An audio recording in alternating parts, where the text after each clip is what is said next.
Hey guys, and welcome to Ozzie Reviews, and welcome to the next installment in my cooking series. Now guys, last time I did the peanut rabbit and Hokkien noodle, and that was a pretty big hit. You know, people really enjoy seeing these recipes, especially with game meat that we can get here in Australia. So to continue on with that, and it's long overdue, I'm going to show you how I do my southern fried rabbit, okay? This stuff comes out absolutely beautiful. You can have it just by itself, or you can cook it up with some chips. But what I'm going to do is I'm just going to be very simple, and I'm going to add some coleslaw with it, okay? Tastes beautiful, so let's jump straight into it. So first of all, you're going to need some rabbit.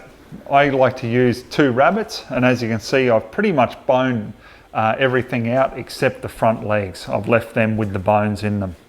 Some flour, vegetable oil, smoked paprika, pepper, salt, garlic powder, oregano, ground ginger, ground nutmeg, and basil leaves. So the first thing we want to do with the rabbit is soak it in milk. So a minimum of about 6 hours, about 8 hours is good. So let's get the milk out and get these soaking.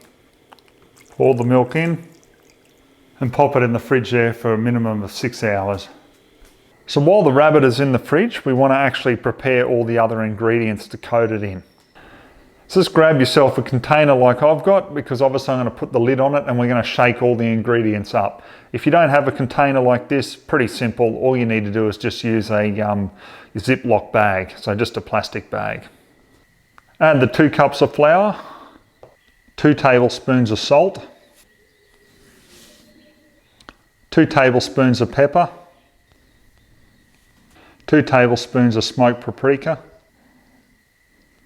1 tablespoon of garlic powder, 1 tablespoon of basil, 1 tablespoon of oregano, 1 tablespoon of ground ginger, and 1 tablespoon of ground nutmeg. And we put the lid on and shake it around, get it mixed up very thoroughly. Okay, so our rabbit has been soaking for about 7 hours now, so we can see it's all gone through it quite nicely, so we just need to strain that. Now you want to add enough vegetable oil to pretty much cover half of the chicken when it's floating in there. So you know, don't put too much, but just a generous amount.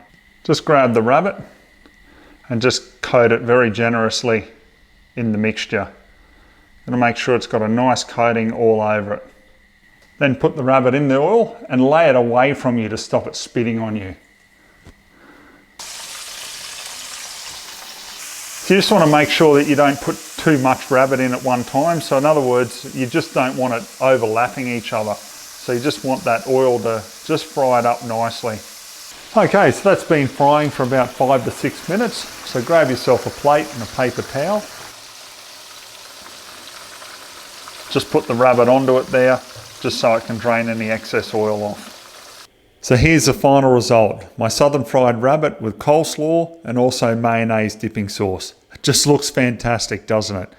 So guys, hope you enjoyed this cooking review. If you do like it, please give it the thumbs up and we'll get more of it done in the future.